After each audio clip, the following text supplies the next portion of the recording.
Hello and welcome to this episode of Bush Footy Legends. Before we begin, we would like to acknowledge that this podcast is being recorded on the traditional lands of the Noongar people and pay respect to their elders past, present and emerging. The show is brought to you by Magic Studios and is presented by Country Football WA in partnership with Healthway, promoting the Think Mental Health message. For more information on the partnership or where to find support, make sure to check out the WA Footy Wellbeing Hub. The link is in the show notes. On this week's episode, we're joined by Callum Foster, a country footballer, business owner, personal trainer and mental health leader in his regional town. Cal is a podcaster in his own right and a trailblazer in the health and wellbeing space, and you need to look no further than his work at his own country footy club. I'm your host, Jackson Barrett. Let's get into it. Cal Foster, mate, welcome to Bush Footy Legends. Thanks for coming on.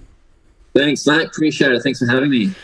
Obviously not a podcast debut for yourself. You're experienced in this space in your own right. Tell us a little bit about what you do, mate, and the Brothers and Yarns podcast and everything you do at the Movement Fitness and Wellbeing. Yeah, so me and my colleague Adam Levi were just having these kind of water cooler conversations about mental health. We've both been through our own struggles, and we were just having these really in-depth conversations, and they were just, they were absolute gold. And we're like, sorry if I swear on this, I swear a bit if you want to keep it out. So we were having these conversations, and we're like, why don't we just record it one day and just have just see how we go. We're both pretty whatever the opposite of tech savvy is, so we're pretty useless in that space, but we kind of figured it all out and started recording and ended up just having these really good conversations. And the idea is just as a lot of people are doing in that space, is just trying to normalise mental health, and we're just kind of giving stories and advice. Nothing. We're not professionals in any area besides maybe the fitness world, and just trying to give advice or stories that people can maybe relate to and normalise it so people don't feel so alone as mental health does. As most of us are aware, it makes you feel super alone. So having that relatability with hopefully what people see as two normal blokes is super important to us. And yeah, we seem to be getting a bit of good feedback from it. And it's just fun to do. I get to chat. He's one of my best mates, so I just get to chat with him. And we just, as the name suggests, to share a yarn. So. Was it a bit of a learning experience in that tech space for a couple of blokes that hadn't done it before?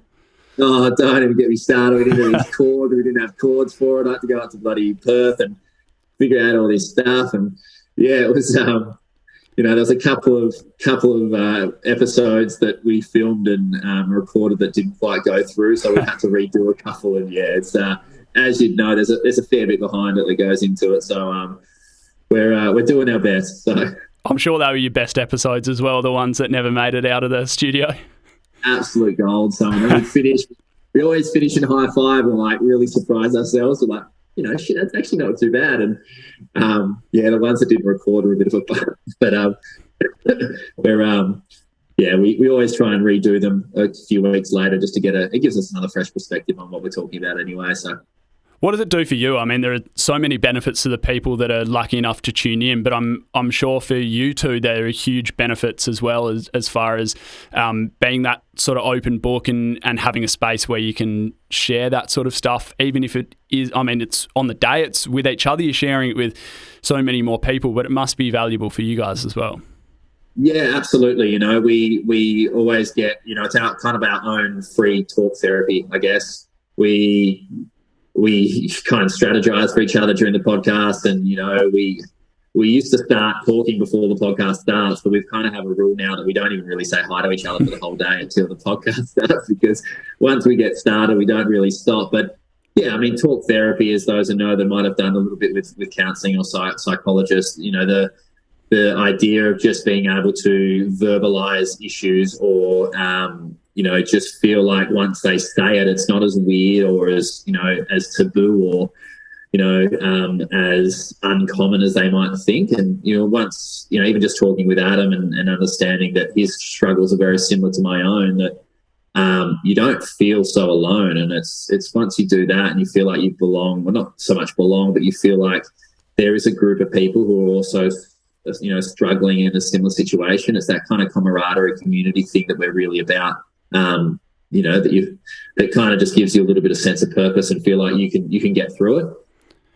It's that old sort of a problem shared is a problem halved, right? And I'm sure there are huge benefits for the people listening. Have you had any sort of feedback from people that have listened and have told you just how much you might have helped them? Yeah.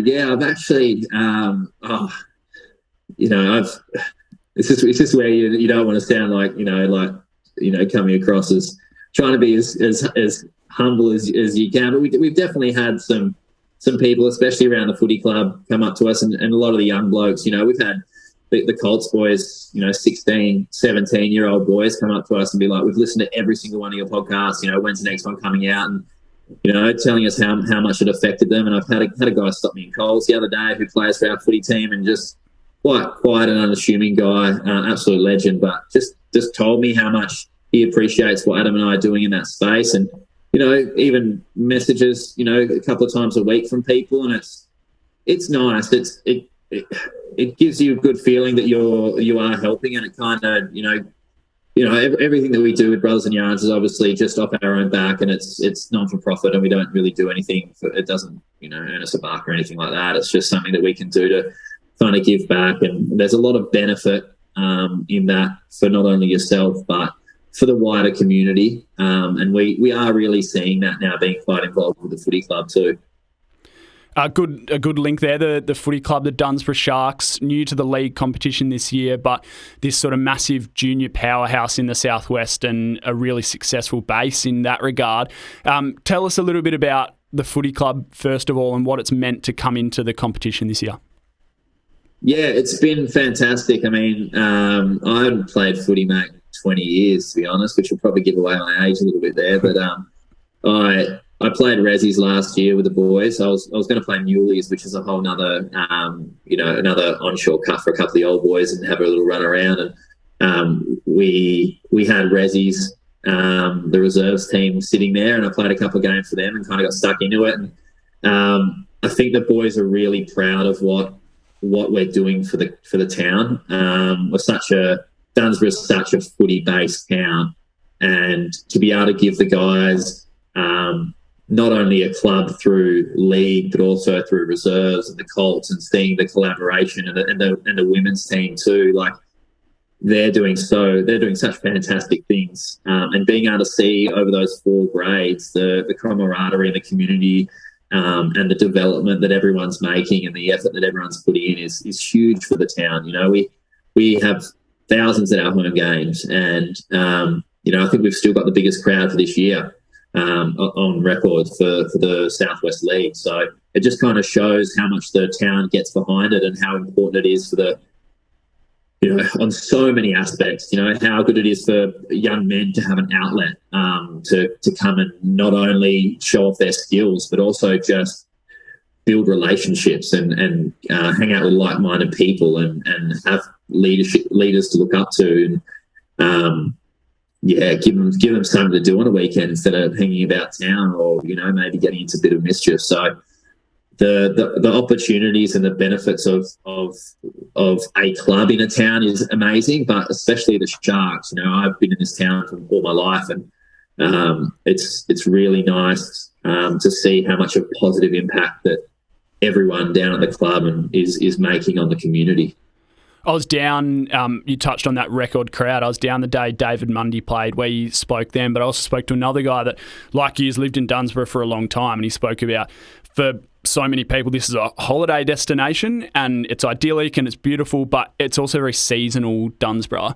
That's just the nature of it, and that the footy club sort of made it feel like a proper community and ended up sort of being the glue. Is that how you sort of say it? Oh, absolutely. Yeah, absolutely. I feel like it's such a hub, and, we've been up as a business at the gym for the last 8 years in the movement that we have in town, and always kind of wanting to get involved. And now that the development of the club is really taking it's really coming about. It's so important.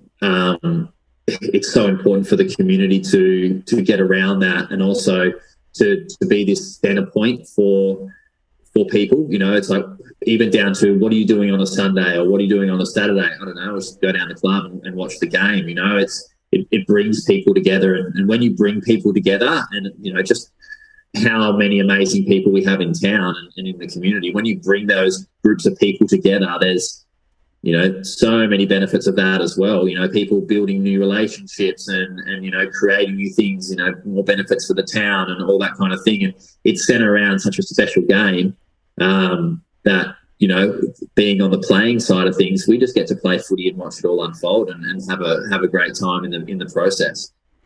Take us back to the start, mate. So growing up in Dunsborough, obviously surfing, skating, on the water, that sort of thing. Is that what sort of early Dunsborough life was like for yourself? Yeah, for sure. Yeah, I wasn't the best skater. I preferred to hit the water than I hit the concrete. But definitely spent my early years surfing, and I went up to Perth for uni and studied engineering up there, and then I shot back here pretty much as soon as I was done. I did my Perth stint and realised that it wasn't for me, and I wanted to come back here. And I met my beautiful wife Shelby, and we started up the Movement Fitness, the gym together. And it's been 8 years being able to provide a place for this community where they can come get fit and healthy, and now expanding onto other things that we've got in the pipeline, and also like really starting to get involved in the footy club this year. And Shelb's my wife, who's the captain of the women's team. She's easily the best player in the family for sure. I have to hold the title of maybe the second or third best footy player in the family at the moment. So, but you know, we're so heavily involved in that now, and but it's all about, I've seen the town grow, and it's such a privilege to watch this new era, I guess, you know, and Duns and the footy club being, you know, a big part, if not the biggest part of that growth. It could be a little biased because of how heavily involved I am, but with the amount of people we're getting down there on the weekend and you know, the talk around town, I kind of stand by that comment. You hear it so often, people from down there and all over regional WA, and which obviously the show focuses on, saying, came to Perth and I studied at uni, I played a bit of footy here and it wasn't for me, and moved back home. What is it about Dunsborough as opposed to the city that you're sort of attracted to? I don't know. I always tell people, like, when you come into Dunsborough, like when you come into the town, there's like a certain part when you know that you're in Dunsborough. It's like when you take a big deep breath and you're just like, oh, you know, like everything's okay. Like I'm home, you know, like whatever happens is going to be all good because there's fresh air, there's beaches, there's, you know, there's the beautiful people that we've got in town and the supportive community that we have. And I think, you know, Dunsborough could have very much gone and like, you know, there'll be people that tell you it's heading in a certain direction and, you know, it's getting commercialised and all that kind of thing. But Dunsborough is still that beautiful coastal town with amazing people in it that I think it's always going to be. And I think it's just people want to be a part of that. I think once they realise that, you know, the grass isn't always greener on the other side, and it'll completely depend on the person. You know, some people will chase, you know, the city life or whatever, and that's completely up to them. But there's something really homely and I guess homely is the best word to put it about Dunsborough. I think it's just whether you're on holiday, and I've heard it from people, or whether you're coming back from a long stint away, or whether you're just, you know, coming back home after work, it's always feels like home when you come into town. So, and obviously all the, you know, we have the most amazing beaches, and there's surf, and then there's, you know, great wineries, and there's, you know, all the other things that we have down here. It's a bit of a one-stop shop. So, a holiday destination for sure, but a place to live, definitely an incredible place to live. What about the part that footy plays in your life? Like, you're so involved in the footy club at the moment, but you mentioned you hadn't played for quite some time before the last couple of years. Were you like an Oz kicker growing up? Were you a footy nuffy growing up? Or is it something that really has just come to you sort of later on? Yeah, I was definitely involved in footy when I was young. I played up until I was about 14, I think. I played for the Saints up in Busso. And then I don't know why I stopped, but anyway, I had a bit of a stint off, and I've actually spent the last 5 or 6 years training and competing professionally in CrossFit. So I always had a leading into this season and last season, I had a pretty solid base, but in terms of the team camaraderie, I never really, I hadn't really been involved in something like that for a number of years since I was 14, and I'm almost 35 now. So, but with Shelbs and I playing, so we've got 2 young kids. We've got a 2-year-old and a 5-year-old, and obviously the business that we run here. So Shelbs trains on the Monday night, and then I train on the Tuesday night. We have Wednesday night off. We both train on the Thursday night, Friday, Saturday off, and then we both play on the Sunday. And then obviously, Shelbs does the social media and that kind of thing for the club, and I'm doing the strength and conditioning coaching for the boys. To say we're involved is probably an understatement. I'm pretty sure Shelbs and I are those kind of people. Once we decide that we're in on something, we're kind of all in. So it's become a massive part of our lives, and I definitely wouldn't change it. Where did the sort of focus on fitness as a priority in your life emerge? Like, you obviously played sport as a youngster, and it's an easy thing to do, right? When the water's right there, and it's the sort of place where exercise feels like a priority and a really big way of life down there. But when did that emerge as like a really big focus for you? I think always. I mean, my dad's an ex-waffle player. He played for Subi, and then he got into bodybuilding. And then my mum's been a personal trainer, a triathlete. So for me, it was kind of a no-brainer that I would kind of be drawn towards sport. And they were super encouraging from a young age. And, there was always probably higher expectations on our family to perform well because of who my parents were and, what they've achieved. I think for me, more developing into these later years, it's become more about how much it benefits not only my physical health but my mental health, and how important it is for me to not only exercise and all the benefits that come with that, and all the happy chemicals that develop from there, but also feeling good about yourself. And also late in the last couple of years, just realising and how important it is to be a part of a team and a community where you're kind of all in the trenches together. We go out, as some of the boys say and some of the coaches say, you go out and battle every Sunday with the same bunch of blokes, and there's something really special about that kind of just makes you feel like you are part of a team, but it's just something a little bit deeper than that. And I'm sure the boys have been playing a lot longer than I have will definitely, agree to that and tell you the same thing. But, me only just realising that over the last couple of years about how special it is to be involved in a team. I mean, the bunch of blokes that I play with are some of the best, and I just developed amazing relationships from it even in the last year or so. So I'm super grateful for that. Just the impact that sport and exercise has on my mental health is huge, and I can really notice it if I've been a bit sick this week, and you can really notice the impact that it has if you don't, if I don't exercise or if I don't train. Tell us about quite how tangible those benefits are, and the difference between how you might feel on a day where you have had a workout or you've been at the footy club, as opposed to a day like this where you touched on there, where you might not be able to do those things, or certainly not to full capacity. Because I know once it is part of your life and it's something that your body relies on, they're pretty tangible effects, right? Yeah, absolutely. Yeah, it's that whole sense of accomplishment thing. So it's whether I'll do a session in the gym or whether I'll go down to footy training and I'll get that done. You've done something, you've achieved something, and you've achieved something for you. So when you're doing it for the right reasons, I train and I exercise because I either want to make sure that I'm the best person I can be, so I can be the best dad, the best husband, all the roles that I play in my life, or, I'm training so I can, we can help and do my part to make the team better.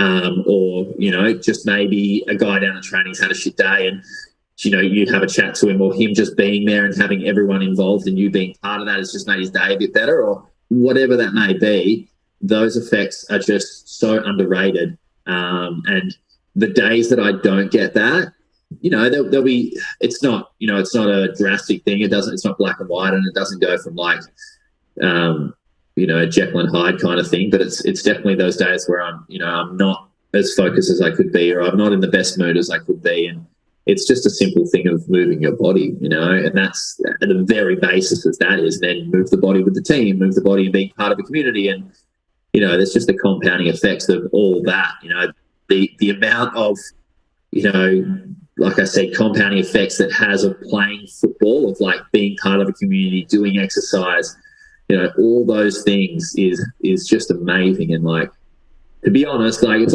those things. Like I said, I'm a bit older now, but I kind of wish I got into it a little bit earlier. I stuck with it, but I'm very grateful I found it now, and I'm very grateful for what it does for me and my mental health. That's for sure. And I know I can speak on behalf of my wife too. She needs it, and we both need it. It's our kind of it's our chance not to be in charge. It's our chance to just, well, even though she's captain and we do have a sense of leadership and responsibility down there, we can just go and play footy some days. Some days we can just go and forget about the world, and we get to go and, both of her and I like tackling, and it's probably, the reason that we play is because we get to just tackle people and out some frustration. So.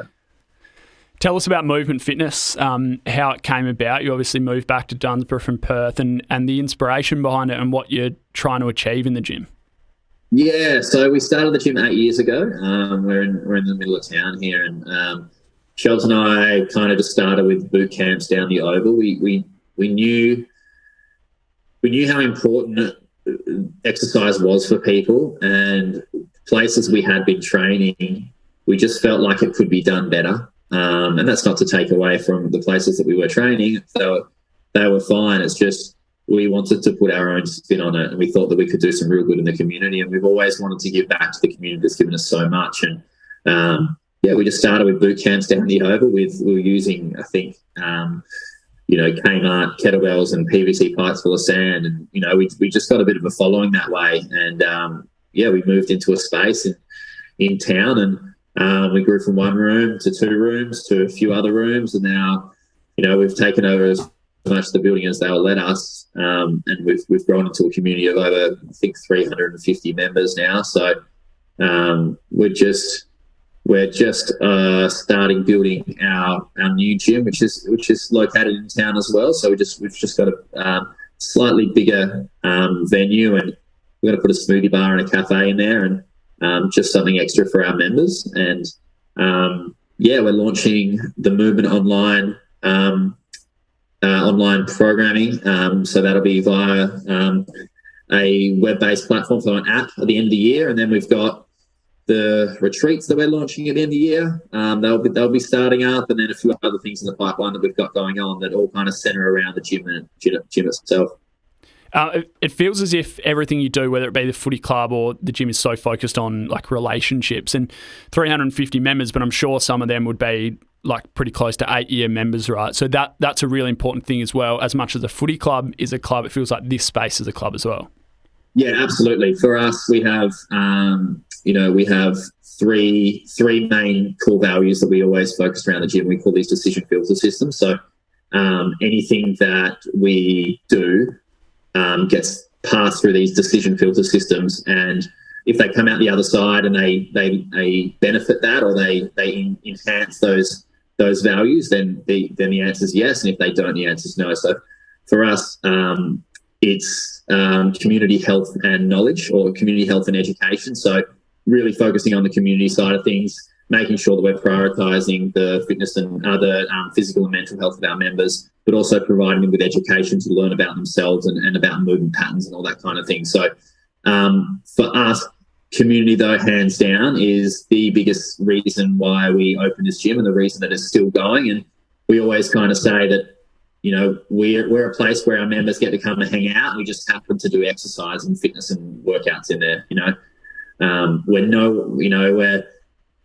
There's a lot of gyms out there, but I think what we do really special is that we really do create that sense of community in a place where people come in and they just feel like they belong. They feel like they've walked in, and and kind of getting that and relating back to that feeling that, that I get, and I know a lot of people get when they come into Dunsborough, that, when they walk through the doors, that whole of everything's going to be okay. I'm safe. I'm home.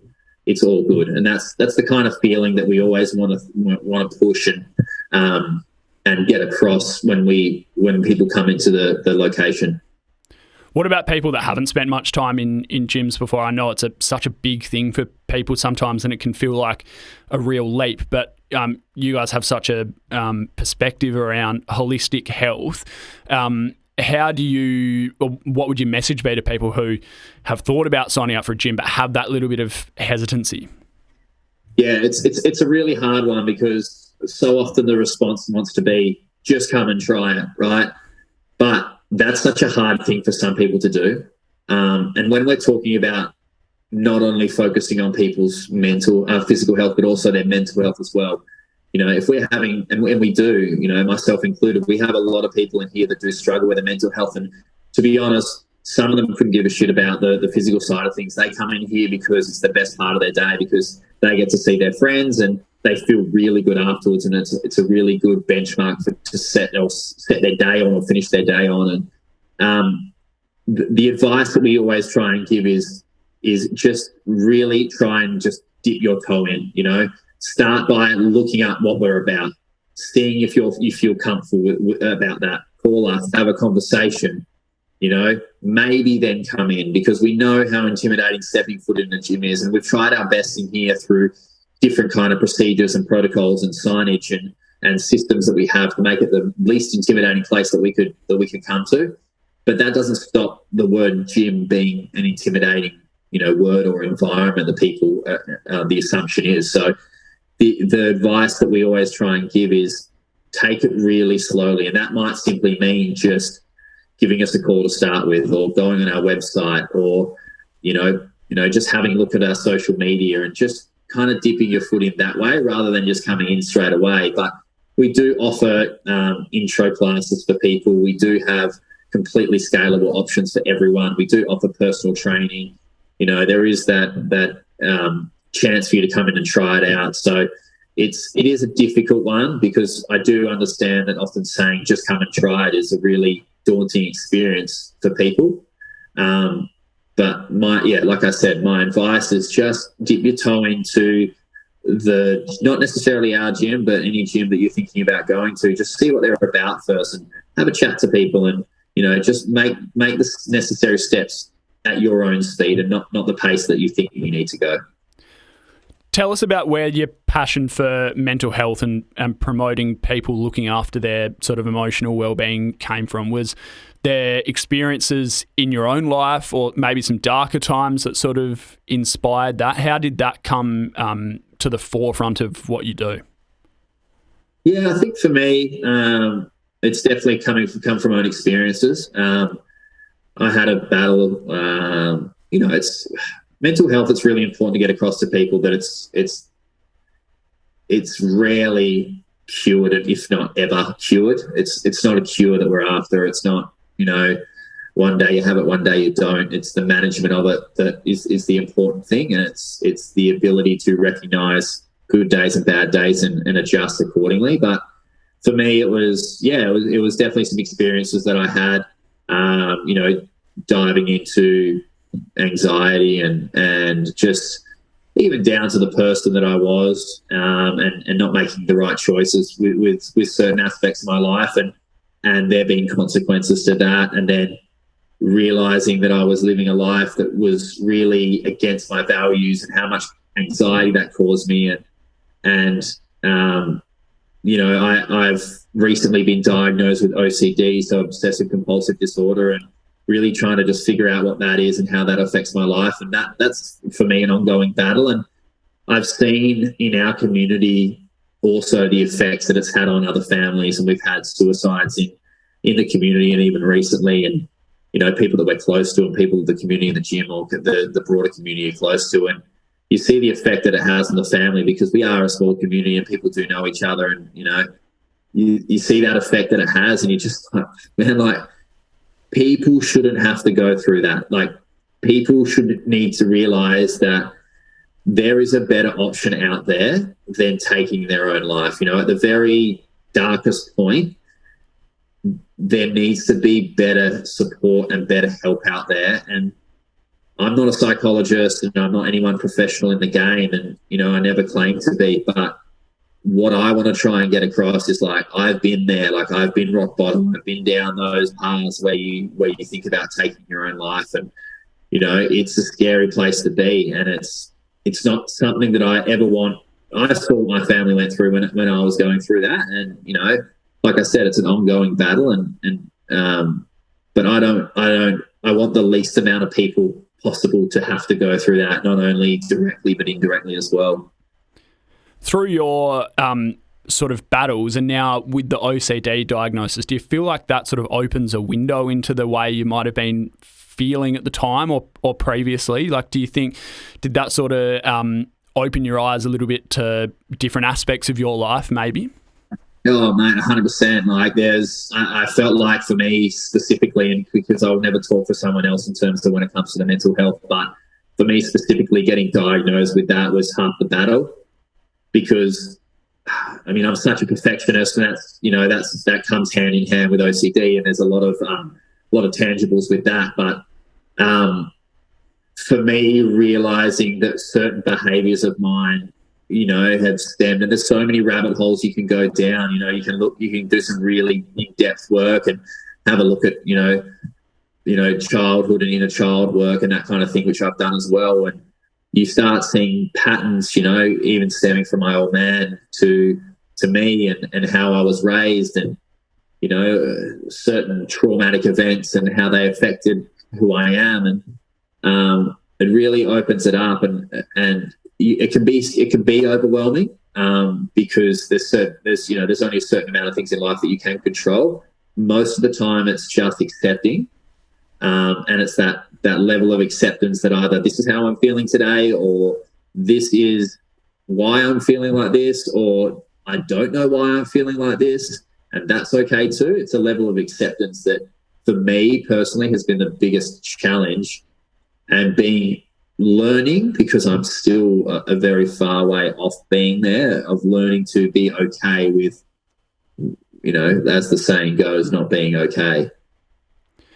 What about some of the tools that you use? I mean, you're so sort of aware of what needs to be done in this sort of area. What are some of the tools that you use, whether it be weekly, daily, whenever you feel like you need them, that you can sort of turn to? Obviously, fitness is a really big one for you, but are there other things that you use, maybe mindfulness or that sort of thing as well? Yeah, for sure. Yeah, definitely. We always talk about this in our podcast and talk about, like, the five main pillars, and always, by no means do I perfect these or get these right every day, but I have them in my toolbox, and I think that's the important thing about what I talked about before, about not looking for a cure but looking for a management system, and it's like a chippy, right? The more tools that you have in your toolbox, the better you're going to do your job. So it's about developing tools, and we always try and talk about the 5 pillars that we've learned that have really helped us, and that's exercise, nutrition, sleep, mindfulness, and connection. So exercise, obviously the big one, and all the benefits that come with that. Nutrition, a lot of people are unaware that the chemicals that cause you to be happy, the dopamine, the serotonin, all that kind of thing, are produced in your gut. So, eating correctly and having a really good gut environment is really important for the development of those happy chemicals. So that's a big one. Sleep is obviously massive. My business coach always says to me, if you've got 99 problems and sleep's one of them, you've only got one problem. Everything else doesn't matter. It's just sleep. So there's sleep, and there's the mindfulness, which I do try and practice most days. I've been pretty lackluster actually the last few months with that, putting my hand up and owning it, and I have seen my mental health dip because of it. So, whether it's breath work or whether it's some sort of meditation practice, and it doesn't have to be long, and everyone's going to respond to something differently. I think, that's a massive pillar. And then finally, the connection part is obviously building relationships and being involved in some sort of community where you can relate and hang out with like-minded people who not only build you up but also support you when you need it. You mentioned there the meditation or the breath work. It doesn't have to take long, right? And you can sort of find ways to do it on the go. I feel like for so many people, the response to that would be, I'm flat out at work. I'm working 10-hour days. I've got the kids at home. I've got to get to footy training. How do you go about, because you're a business owner, you're playing footy, you're so involved in the community. How do you find time to work your day around it? And is it a matter of just prioritising it and being like, it just has to be done? Yeah, I think it's a combination of both, right? It's a combination of realising that it's not that hard.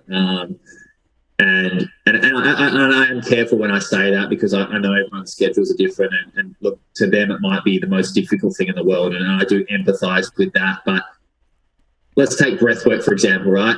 Everyone breathes all day, every day anyway. Sometimes it's just a matter of noticing it. It's just a matter of spending 20 seconds noticing the breath going in, the breath going out, right? Sometimes that can just completely reset your day. For me, I have my whole life scheduled in. It's the type of person I am. It's the type of person my wife is. We are quite, and one day I'll figure out a better use of the word busy people in a positive sense. And our whole day is in a Google Calendar. So I schedule it in. Most days it'll be for me just after lunch, because again, I also caught up that you have to do it at certain times, but you don't. You just have to be consistent. And that's the same with everything, right? It's the same with nutrition and exercise and all that kind of stuff. It's not about how you do it, why you do it, when you do it, what you do. It's about the consistency with it. People get caught up with making sure they're on this special diet that's come out, or, making sure they're on this special exercise program that's come out, and just do it, and just do it consistently. That's all it is. And it's the same with meditation and mindfulness. It's about, if you did 30 seconds of mindfulness every day for a year, I'm sure there's someone out there listening that's a lot smarter than me that can figure out the maths in that. But that's a buttload of time that you're just, resetting the nervous system and allowing yourself some time for you, and, taking away some stress. And, we're all aware of what stress does to people, and 30 seconds a day is better than none, right? If you take 3 deep breaths once a day and you're aware of it, it's better than not doing it at all. To circle back to the footy side of things a little bit, Dunsborough has been pretty incredible in the short time that they've had senior sides in this sort of area, keeping in mind that country footy clubs aren't always the place for that, right? They can be pretty set in their ways. They can be run by people that are pretty set in their ways sometimes, as important as they always are to the community. But President Mark Delane at Dunsborough, yourself and others have really driven this forward. Can you talk to us about what the club is implementing in this area? Yeah, for sure. So, Prez Mark is he's been great, and so are the other leaders, like all the coaches and all the support staff that we have down there.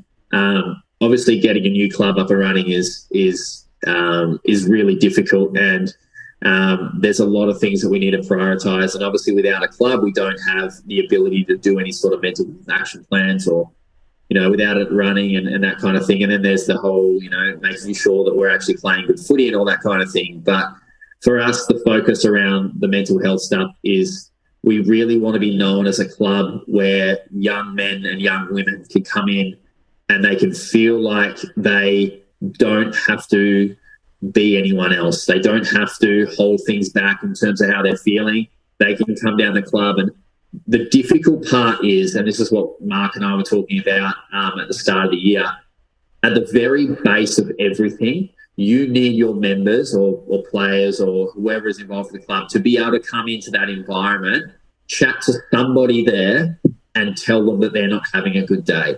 Like, that is the very basis of whatever, we start implementing. That needs to be the outcome of it. And it's actually quite a difficult thing to do, because there's so many different personalities around the place. And we can do fundraisers and we can do all that, but it can't be, and again, there's probably a better word, but it can't be lame. Yeah. Right? And that's the big thing that I want to put across. Like, it can't be things that young blokes and young women are gonna turn their heads out and be like, I'm probably not going to go to that. It needs to be something that we have the ability to draw in as many people as we can. and that's going to take a bit of work and a bit of effort. And for us, it's not something that we're going to implement straight away in terms of like the final product, but it's definitely something that we have been and we will continue to make sure that we're prioritising and focusing, because I know for Mark and I know for myself and a lot of guys down there, it is a major focus of the club, and something that we really need to do right, because it's one of those things that if we do wrong straight away, it's not going to develop, and it needs to be nurtured, and it needs to be done quite carefully, I think, in that regard, because it's important to us that the club becomes that place where guys can just come when they're having a bad day and they know they're not going to get judged, and I know that there's not going to be any of that old school mentality of like suck it up or any of that kind of thing. And yeah, there's an element of that in football, and that's totally fine, but there still needs to be an element of understanding and empathy that comes with that, and rushing into those kind of things I think is quite a dangerous path to go down, because once you lose the trust of the players excuse me, and the community, it's really hard to get back. Mate, one of the things the club's done really well this year was jump right on board with Think Mental Health Round, and that included getting David Mundy down to have a kick. He's a Freo Games record holder. I think he might have played one game in Victoria between that and a semi-final in front of 90,000 at the MCG. How special was that? Obviously, the day was incredible. It was swamped by kids. It was brilliant for the club, but actually, like, you ran around in a midfield with him, so that would have been pretty special. Yeah, it was really cool. I've obviously never met the bloke before that, and look, I'll be completely honest, I was super hesitant about bringing someone in, to the club for this fanfare and all that kind of thing, and potentially one of our players losing their spot because of it. Once I got my head around a little bit more, and once I met Mundy, like, the guy's an absolute superstar, and he's such a humble bloke, mate. Like, I went up to him before the game started and I was like, what do you want me to call you? Like, I don't know what, do you want me to call you David or Dave or Mundy? And he's like, oh, most people just call me Barra. And it took me until halftime to realise why people call him Barra. Yeah. But it was really cool. It was, all the kids running up, to ask why we were training and why we were warming up. And obviously they didn't want to bar any of us. They were all just after Dave there. And but really cool to see how much respect he had from everyone, and how much hype he brought to the club, and everyone coming down there and seeing the guys play, and he's fantastic out on the field, mate. Like, to play with him is something super special, and I hope all the boys really took note of how special that day is, and there's a thing or two we can learn from him, but he's a fantastic footballer, but he's an even better bloke. I'm stoked that he came down, and I hope that he does stay in touch. And look, I wouldn't say no if he ever wanted to throw on the jumper permanently. So, I know you're a super humble man, but I will just add before we move on that you were best on ground that day as well. So congratulations. On-field stuff. Starting a footy club from scratch is a huge thing to do. We've spoken about the off-field side. How do you go about building this group? And I guess it helps that Dunsborough has been such a power in the junior space, that there are guys that already have links to the club. There are guys that were playing for Busso Magpies that maybe live locally and have come back down as well. Augusta Margaret River the same, the skipper, Max Patterson as well. How do you go about building like an on-field brand of footy and that sort of thing? And how important has Daniel Wiseman been in that sort of area? Because that's not an easy thing to do. No, mate, I feel for the bloke sometimes, Wisey that is. He's an absolute legend, and I have the utmost respect for that guy. He's coming to a new club, and like, some of the guys don't know each other, some of the guys do. Like, most of us have really never played with each other before, and he's had to put together this group. And you look back at the game that we just had against South or something like that, something that was quite recent, and from where we were to where we are now, and Wisey talks about climbing up.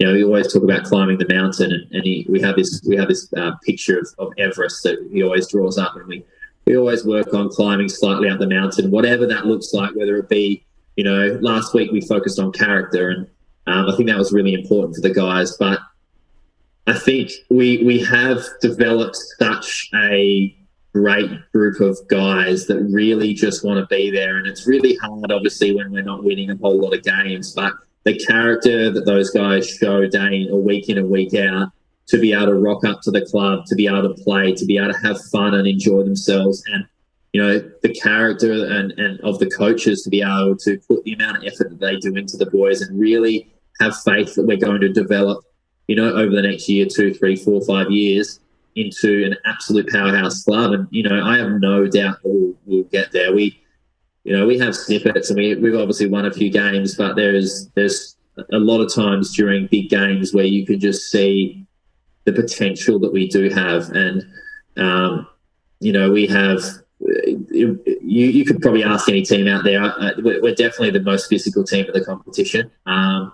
And I like that about us. It's the style of footy that we play, and it's the style of footy that Wisey's really tried to develop. But especially these last few weeks, without trying to give too much away for anyone that's listening, we've really just tried to take it back and really just play simple footy and learn to just be with each other and play with each other and trust that the guys know how to play footy and trust that the guys know, have bought into the commandments that we have developed at the start of the season. So it's a tough gig, mate, and I don't think there's anyone more equipped to handle it than, we have TK down there, our assistant coach. We have CJ down there, those guys are fantastic. Paul Dean's down there, who's super, supportive and knowledgeable and just a fantastic guy to have down the club. And, with everyone else down there, the support staff is amazing. And I feel like we haven't been doing that well the last few weeks, but, to have those guys just, hold us there and keep us accountable, I think it's really exciting for what we have coming up in the next 7 games, but also for the future of the club. Mate, what's next for you footy-wise? Have you got a few more years in you? You must be pretty keen to be part of what you touched on there with Dunsborough becoming a powerhouse. Are you keen to go around for a few more? Yeah. Look, it's tough on the body, mate, but I don't know. There's something about it, and like I said, I wish I played it, throughout, and I wish I did it. But just the physicality of it, I love it, and I love just hanging out with the boys, and I love the on-field banter, and I love the ups and downs, and the highs and lows, and the sense of accomplishment that it gives you, regardless of winning or losing. And there's just something about it. And I know everyone that's listening is like, of course, that's football, but for me, it's relatively new, and it'll probably keep me in the boots for another couple of years, and until Wisey drops me back to the twos, and then Tommy drops me back from there to the muleys. I'll probably lace up the boots for another few seasons, I reckon. Mate, before we let you go, I'm sure there are plenty of people that have absolutely loved what you're about listening to this today. Can you tell us where we can hear your podcast, Brothers and Yarns, and where they can hear more of you? Yeah, so Brothers and Yarns, guys, we are on Spotify, so you can find us there. We are on YouTube as well, so we've got a YouTube channel because we do try and film most of it. But yeah, if you just head to Spotify, type in Brothers and Yarns with that funny little A thingy, I'm sure you can find us there. And we record a new podcast every Friday, so we are actually doing a bit of a challenge this week for Brothers and Yarns. So we're going to be, sorry if you don't mind me plugging this, but no, go for it. We trying to do a bunch of challenges through the year. So the first one we did was we ran the Cape to Cape, so 42 Ks in a 10 kilo weighted vest. And then we did a 24-hour workout. We've done 12 hours in silence and solitude. And the latest one that we're going to do is a sled push. So we've got a sled on one of the tracks at the gym, and it's going to be 85 kilos, so the average weight of a male. We're going to be pushing it for the length of, and I'm going to completely butcher this number, but over 3,000 metres each to represent the amount of suicides that happened last year in Australia. Mm-hmm. So we're doing that this Friday, all raising money for livin.org, a really good mental health campaign. So, support us on there. It'll all be uploaded and stuff via our Instagram page at Brothers and Yarns. So, just trying to do what we can, I guess. Cal, thanks so much for joining us, mate. There's so much people can take out of this and should take out of this, and you can obviously go and listen to more of what you're about with your own podcast. You're doing great stuff, mate, and we really appreciate having you on. Thanks, mate. It's been an absolute pleasure. Thank you so much. Cheers. Thanks for listening to this episode of Bush Footy Legends. If you enjoyed the show, make sure you like, follow and share it with your mates. Make sure you check in on them while you're there. For tips and advice on how to look after yourself, your family and your mates, visit thinkmentalhealthwa.com.au. Get in touch with us through our Instagram page at WA Country Football, or if you want to suggest a guest, email us at wafc.com.au.